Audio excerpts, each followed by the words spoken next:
नमस्कार दोस्तों, स्वागत है आप सभी का आपके अपने चैनल ए के स्टडी क्लासेस में। आज जो है फिर हाजिर हूँ आपके लिए जो है समान ज्ञान 2020 में पूछे गए 19 तारीख को 12वें महीने में समान हिंदी के प्रश्न जो है सॉल्व पेपर लेके हाजिर हैं आपके लिए, जो कि क्या है बहुत ही महत्वपूर्ण है आपकी परीक्षा की दृष्टि से। आपको पता होगा कि आप लोग का जो पेपर है 17 और 18 फरवरी का होने वाला है। हो सकता है बहुत सारे क्वेश्चन क्या है पिछले पेपर से बन जाते हैं, तो हो सकता है कुछ क्वेश्चन क्या है उसमें भी छुपे हों, तो बहुत ही महत्वपूर्ण होंगी। वीडियो को जो है शुरू से लेकर अंत तक जरूर देखें, ठीक है। चलिए वीडियो की शुरुआत करते हैं और पहले क्वेश्चन की बात करें। तो पहला क्वेश्चन दिया है, दिए गए पर्यायवाची शब्दों में से वाक्य में आए रिक्त स्थानों के लिए सही शब्द चुनिए। यहाँ पे दिया है मृग डैश घास खा रहा है। क्या यहाँ पे फिल हम करेंगे मृग। बछड़ा दिया है शिशु है, शावक है, ठीक है, बच्चा है। तो क्या यहाँ पे फिल होगा बताने का प्रयास आप लोग करिएगा। सही जवाब क्या होगा सभी क्वेश्चन अटेम्प्ट करिएगा और लास्ट में जो है हमें कमेंट मुझे बताइए कितने प्रश्न क्या हुए आपके सही हुए 37 से। यहाँ से आप लोग और सीख सकते हैं जितने भी प्रश्न है हिंदी के वो 37 आ रहे हैं, 38 सामान्य ज्ञान से आ रहे हैं, ठीक है। तो कुछ प्रश्न क्या है आपको क्लियर हो रहे हैं कि इतने प्रश्न आते हैं। तो बताइए सही जवाब क्या होगा इसका। तो सही जवाब ऑप्शन हो जाएगा डी, शावक। शावक क्या है सही जवाब हमारा होगा, यानी मृग शावक घास खा रहा है। मृग की परिभाषा की बात करते हैं तो ध्यान रखिएगा हिरण कहते हैं, सारंग कहते हैं और कुरंग क्या है मृग का पर्यायवाची है। चलिए आगे हम लिखें पढ़ें तो दिया है कनपटा इस समास भेद का उदाहरण है। इसका है कनपटा, समास भेद का उदाहरण है कनपटा। इसका है बहुब्री है, द्वंद्व है, अव्ययी भाव है और कर्मधारय है। तो दोस्तों सही जवाब हमारा हो जाएगा बहुब्री। बहुब्री समास क्या होता है, जो क्या है कि दो प्रकार के, एक प्रकार मतलब तीसरे को इंगित करता है और उसका अर्थ भी निकल। जैसे हम बात करें कान है फटी जिसको उसे हम क्या कहते हैं तो कनफटा कहते हैं। और अगर हम बात करें अर्थात किसकी बात हो रही है तो गोरखपंथी साधु की बात हो रही है, ठीक है। कनपटा में बहुब्री समास है। बहुब्री समास में प्रयुक्त दोनों पदों के अलावा क्या होती है तीसरे पद की प्रधानता होती है। यह हो गई परिभाषा हो गई बहुब्री समास की। कुछ एग्जाम्पल हम देख लेते हैं, जैसे कि चतुर्भुज चार हैं भुजाएं जिसकी यानी कि विष्णु का। जलद की बात करते हैं तो जल से उत्पन्न है जो यानी कि कमल। दुष्मुख की बात 10 मुख की बात करते हैं तो 10 है मुख जिसके यानी कि रावण। तो कुछ एग्जाम्पल हो गए बहुब्री समास के। आगे दिया 3 नंबर क्वेश्चन, निम्नलिखित में से कौन सा समास विग्रह वाला पद है। कौन सा है जो समास विग्रह वाला क्या है तो पद है। तो ध्यान रखिएगा सही जो हमारा हो जाएगा ऑप्शन नंबर बी, कार्य में दक्ष। ये क्या है समास विग्रह वाला क्या है शब्द है। यहाँ पे कुछ और हम देख लें, जैसे कि वनवास में वन में वास, ये भी क्या है एक प्रकार का क्या होता है तो अधिकरण में तत्पुरुष समास के रूप में क्या है प्रयोग की जाती है। इसके अलावा आत्मनिर्भर की बात करेंगे तो आत्मा पर निर्भर। पुरुषोत्तम की बात करेंगे पुरुषों में उत्तम, ठीक है। तो ये कुछ महत्वपूर्ण है। आगे हम चले 4 नंबर क्वेश्चन दिया है रमेश चंद्र शाह को विनायक रचना के लिए सन 2014 में साहित्यिक अकादमिक पुरस्कार से सम्मानित किया गया। इस रचना की विधा यानी जो रचना लिखी गई है विनायक, ये क्या है कहानी है, उपन्यास है, जीवनी है, बताने का प्रयास करिए आप लोग।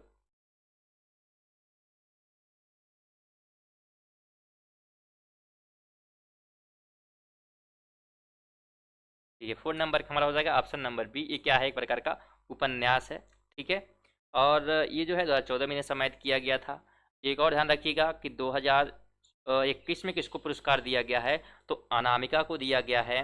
किस लेखक पे तो जो मतलब एक रचना है किस रचना पे मिला है उनको अनामिका जी को तो टोकरी में दिगंत थोरी गाथा 2014 ये रचना है, इस पे क्या है इन्हें दिया गया है। आगे हम बात करें तो दिया है हमेशा एक जैसा रहना अर्थ की सही लोक्तियाँ क्या है। हमेशा एक जैसा रहना इसका सही अर्थ क्या होगा, मतलब एक तरह से लोक्तियाँ जो युद्ध होती हैं। तो दिया है हाथ कंगन को आरसी क्या, होनहार बीरवान के होत चिकने पात, मुंह में राम बगल में छुरी और सावन हरेना भादो सुखे। आप लोगों को पता होगा ऑप्शन डी क्या होगा हमारा राइट होगा सावन हरेना भादो सूखे।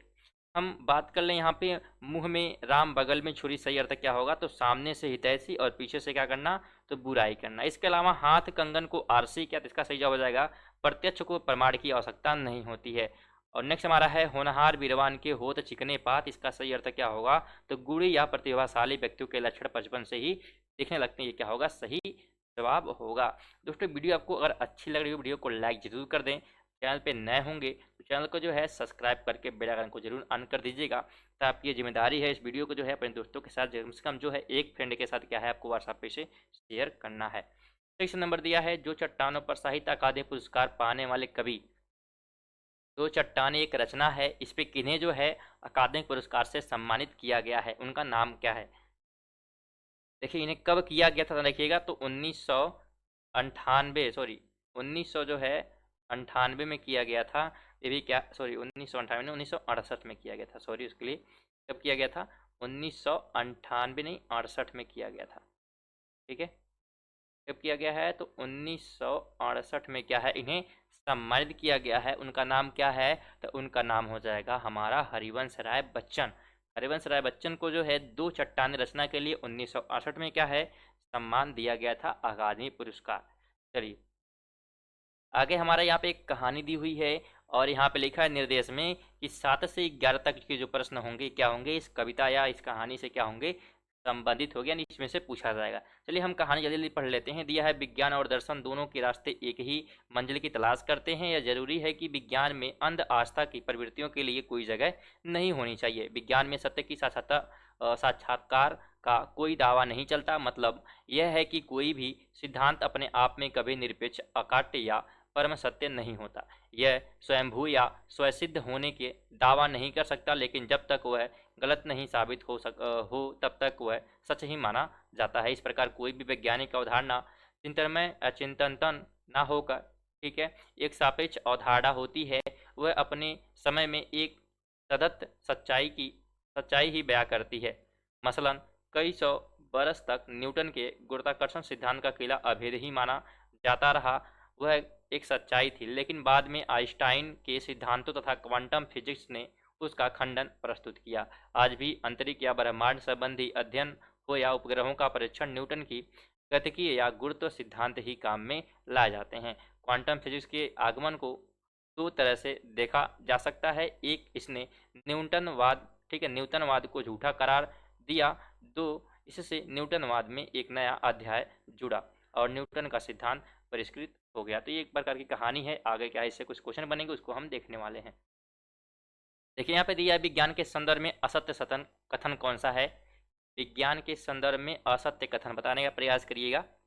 आप लोग जो है इसका पीडीएफ क्या है प्राप्त कर सकते हैं हमारे टेलीग्राम चैनल से, जिसका लिंक क्या है डिस्क्रिप्शन में दिया गया है। तो टेलीग्राम क्या करिए आप लोग ज्वाइन कर लीजिए, वहाँ से क्या होगा बिल्कुल पीडीएफ आपको यहाँ से प्राप्त हो जाएगी। आप लोग इसको क्या है फिर रिवीजन भी कर सकते हैं। तो देखिए सही जवाब इसका हो जाएगा ऑप्शन नंबर सी, विज्ञान अपने समय की वास्तविक सच्चाई बयां करती है। बिल्कुल क्या है ये गलत है, बाकी सब क्या है सही है। चलिए आगे हम चलें। 8 नंबर क्वेश्चन दिया है, निम्न में किसका कोई भी सिद्धांत अपने आप में कभी निरपेक्ष, अकाट्य, परम सत्य नहीं होता। ये उसी कहानी से है। निम्न में से किसका कोई भी सिद्धांत अपने आप में कभी निरपेक्ष, अकाट्य, परम सत्य नहीं होता। सही जब क्या होगा, तो ऑप्शन बी हो जाएगा विज्ञान का। विज्ञान के बारे में तो हम पढ़ के आ रहे हैं।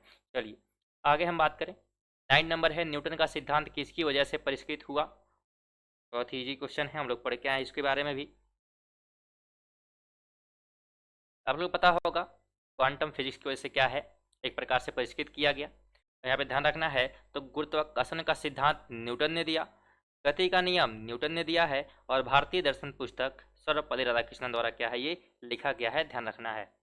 चलिए आगे हम चलें। 10 नंबर क्वेश्चन, आज भी उपग्रहों के प्रक्षेपण में किसका प्रयोग होता है। आज भी उपग्रहों के प्रक्षेपण में किसका प्रयोग होता है, बताने का प्रयास करिएगा। ध्यान रखिएगा, गुरुत्वाकर्षण सिद्धांत क्या होता है प्रयोग में लिया जाता है। ऑप्शन सी क्या होगा, बिल्कुल लाइट होगा। आगे हम चले 11 नंबर क्वेश्चन की, तो किसने न्यूटन को झूठा करार दिया। किसने करार दिया है न्यूटन को झूठा। ऑप्शन हमारा हो जाएगा बी नंबर, क्वांटम फिजिक्स क्या है न्यूटन को झूठा करार दिया है। आगे हम चलें 12 नंबर है, परिवर्तन परिवार में उपसर्ग है। परिवर्तन परिवार में उपसर्ग है, उपसर्ग क्या है इसका, तो इसे जब हो जाएगा ऑप्शन ए, परि क्या है प्रकार का उपसर्ग है परिवर्तन में। आगे हम चले 13 नंबर क्वेश्चन, वाक्य में आए रिक्त स्थानों के लिए विकल्प में सही शब्द चुनिए। यह कविता डैश लिखी है। वाक्य में अरिक्त स्थानों के लिए विकल्प में सही शब्द चुनना है। यह कविता डैश ने लिखी है। यहाँ पे क्या होगा, तो यह हो जाएगा ऑप्शन नंबर ए, मैंने क्या है लिखी है। ये ध्यान रखना है। आगे बात करें 14 नंबर, राजकुमार वर्मा ने प्रोमाख्यान परंपरा का प्रवर्तक किसे माना है। राजकुमार वर्मा ने प्रोमाख्यान परंपरा का प्रवर्तक किसे माना है, बताने का प्रयास करिएगा। तो ऑप्शन हो जाएगा सी, मुल्ला दाऊद को मारा है, दाऊद। ठीक है, आगे हम बात करें 15 नंबर क्वेश्चन, उद्घाटन का संधि विच्छेद है। उद्घाटन का संधि विच्छेद आपको बताना है क्या है। तो जब क्या होगा, तो ऑप्शन हमारा हो जाएगा बी नंबर। ठीक है, उद्घाटन घाटन, मतलब हो जाएगा उद्घाटन। आगे है हमारा, निम्नलिखित में से समास पद चुनिए। वायुवेग है, वीर का पुत्र है, राय का खर्च या पद से भ्रष्ट। समासिक पद चुनना है, कौन सा होगा।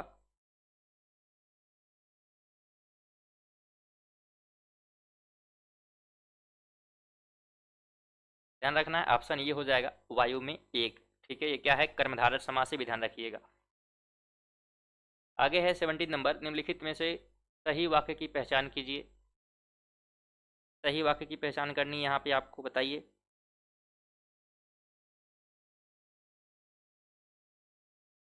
17 नंबर, सही वाक्य की पहचान करिए। ऑप्शन हो जाएगा हमारा सी, मुझे बहुत आनंद आता है। चलिए आगे 18 की बात करें, तो माखन लाल चतुर्वेदी को किस रचना पर साहित्य अकादमी पुरस्कार मिला है। माखन लाल चतुर्वेदी को किस रचना पर साहित्य अकादमी पुरस्कार मिला है।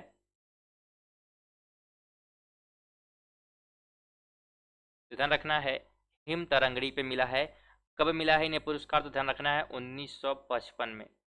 ठीक है, इन्हें प्रदान किया गया है हिम तरंगनी के रचना पर। आगे है, तेलुगु शब्द की उत्पत्ति निम्नलिखित में से किस शब्द से हुई है।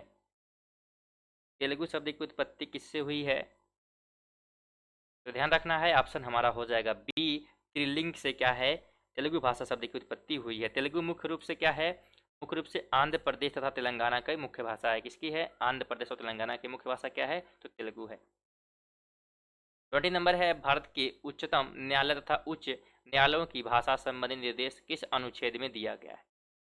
भारत के उच्चतम न्यायालय तथा उच्च न्यायालयों की भाषा संबंधी निर्देश किस अनुच्छेद में दिया गया है।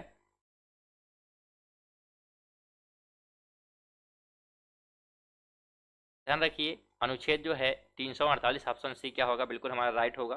ठीक है, भारत के उच्चतम न्यायालय और उच्च न्यायालयों की भाषा संबंधी निर्देश जो है 348 में दिया गया है, और यह संविधान के भाग 17 से संबंधित है। भाग पूछता है तो किससे है, तो भाग जो है 17 से संबंधित है, ध्यान रखिएगा, भाग की अगर बात करता है। ठीक है, तो भाग भी ध्यान रखिएगा। 21 नंबर है, हिंदी राम काव्य परंपरा के अंतर्गत एक विशिष्ट कृति है। हिंदी राम काव्य परंपरा के अंतर्गत एक विशिष्ट कृति है, बताने का प्रयास करिएगा। तो हो जाएगा ऑप्शन ए, रामचंद्रिका। ठीक है, ये क्या है, एक प्रकार की विशिष्ट कृति है, और ये इसके प्रसिद्ध कवि की बात करते हैं तो केशव दास द्वारा रची है। किसके द्वारा रची है, तो केशव दास द्वारा क्या है, रची गई है रामचंद्रिका। आगे है, जहां दो या दो से अधिक धातुओं का प्रयोग साथ साथ किया जाता है वह क्रिया क्या कहलाती है। सही, क्रिया क्या कहलाएगी। ध्यान रखना है, संयुक्त क्या है, क्रिया के रूप में क्या करते हैं, हम उसे जानते हैं। जैसे कि हम कुछ एग्जाम्पल ले सकते हैं, जैसे राम विद्यालय पहुंच गया, इसमें पहुंच गया संयुक्त क्रिया है। ठीक है, और संयुक्त क्रिया में पहली क्रिया प्रधान होती है और दूसरी क्रिया उसके अर्थ में विशेषता उत्पन्न करती है, ये ध्यान रखिएगा। आगे 30 नंबर है, निम्नलिखित वाक्यों के खाली स्थान के लिए सही मुहावरा चुनिए। तो दिया है, बूढ़ी औरत ने कपड़े मांगे और मालिक ने मना कर दिया, तभी किसी ने कहा कि, क्या कहा कि, एक प्रकार का मुहावरा आपको बताना है।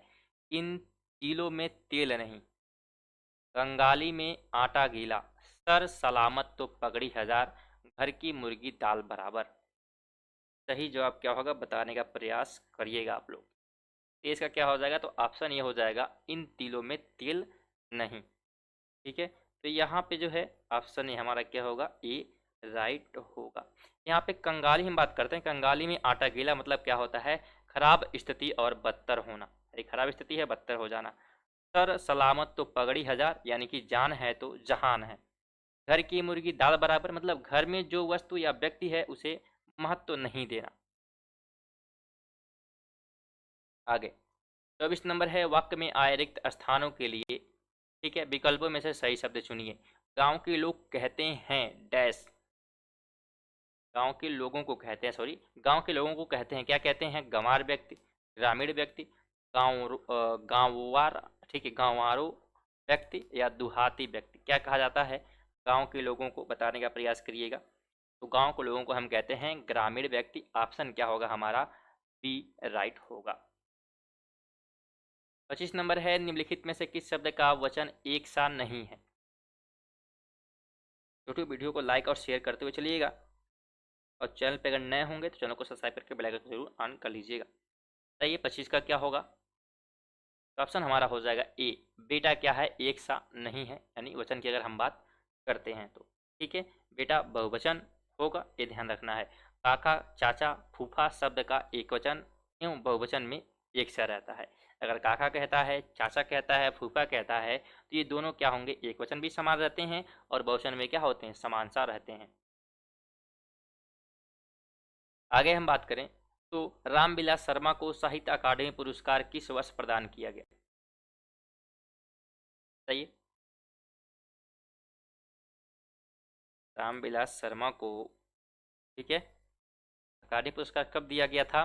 तो ध्यान रखिएगा, ये जो है सन 1970 में दिया गया था। ऑप्शन ए क्या होगा, राइट होगा। आपसे पूछता है कि किस रचना पे दिया गया है, तो निराला की साहित्य साधना, ठीक है, ध्यान रखिएगा, ठीक है, निराला की साहित्य साधना, इस पे क्या है, इन्हें एक प्रकार से पुरस्कार मिला था 1970 पे, ये ध्यान रखिएगा।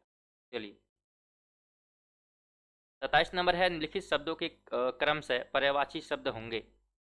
पार्वती, पुत्र और पृथ्वी, इनका पर्यायवाची शब्द बनाता है क्रम से, यानी पार्वती का क्या होगा, पुत्र का क्या होगा, पृथ्वी का नीचे क्या होगा, एक एक करके बताना, चलते हुए क्रम से बताना है। जब क्या होगा, ऑप्शन हमारा हो जाएगा बी नंबर, रुद्राणी, यानी जो पार्वती है रुद्राणी कहते हैं। पुत्र का क्या हो जाएगा, नंदन, और पृथ्वी का अवनी। ठीक है, हम कुछ और पर्यायवाची की बात कर लें तो पार्वती को उमा पर्यायवाची है, गौरी है, गिरिजा है, शिवा है, भवानी, दुर्गा, सती, ये सभी क्या है, पार्वती की क्या है, मुख्य पर्यायवाचियां हो गई। पुत्र की बात करते हैं तो तनया, आत्मज, सुत, लड़का, पूत इत्यादि। इसके अलावा पृथ्वी की बात करेंगे तो भू, भूमि, अवनी, धरती, अचल, जगनी, ठीक है, जगती। तो ये क्या है, कुछ महत्वपूर्ण पर्यायवाची हो गई पृथ्वी के। 28 नंबर क्वेश्चन दिया है, विज्ञान में कौन सा उपसर्ग लगा है। विज्ञान में कौन सा उपसर्ग लगा है।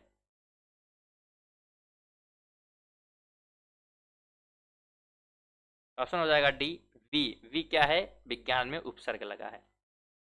आगे हम बात करें 29 नंबर है, गणपति चंद्र गुप्त ने हिंदी का प्रथम कवि किसे माना है।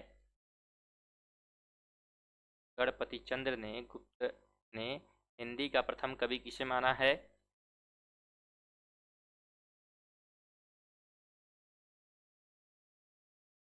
तो ध्यान रखना है, ऑप्शन हमारा हो जाएगा सी, शालिभद्र सूरी को माना गया है। इस नंबर बात करें तो महाजनी शब्द में प्रयुक्त प्रत्यय है। महाजनी में प्रत्यय बताना है, क्या होगा, तो ऑप्शन हमारा हो जाएगा बी, ई क्या है, महाजनी में प्रत्यय है। आगे हम बात करें तो प्रत्येक इस संधि भेद का उदाहरण है। प्रत्येक किस संधि भेद का उदाहरण है, वृद्ध संधि का, गुण संधि का, यड़ संधि का, या दीर्घ संधि का।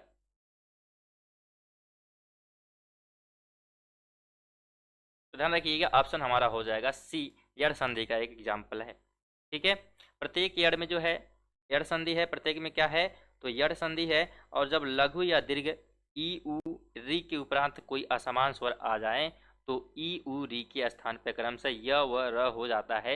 ये क्या होगा कि संधि बनती कैसी है, इस प्रकार की विधि हो गई। जैसे कि हम इत्यादि की बात कर सकते हैं, इत धन आदि, ये भी क्या प्रत्येक की एक प्रकार से मतलब यड़ संधि है। आगे बात करें तो मैं घर जाता हूँ, इस वाक्य में सहायक क्रिया कौन सी है? मैं घर जाता हूँ, सहायक क्रिया बतानी है आपको। सहायक क्रिया क्या है? तो हमारा ऑप्शन नंबर हो जाएगा सी, हूँ। ये क्या है?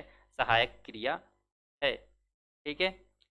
ये सहायक क्रिया मुख्य क्रिया के अर्थ को स्पष्ट और पूरा करने में सहायता करती है। सहायक क्रिया क्या करती है? तो सहायक क्रिया मुख्य क्रिया के अर्थ को स्पष्ट और पूरा करने में सहायता करती है।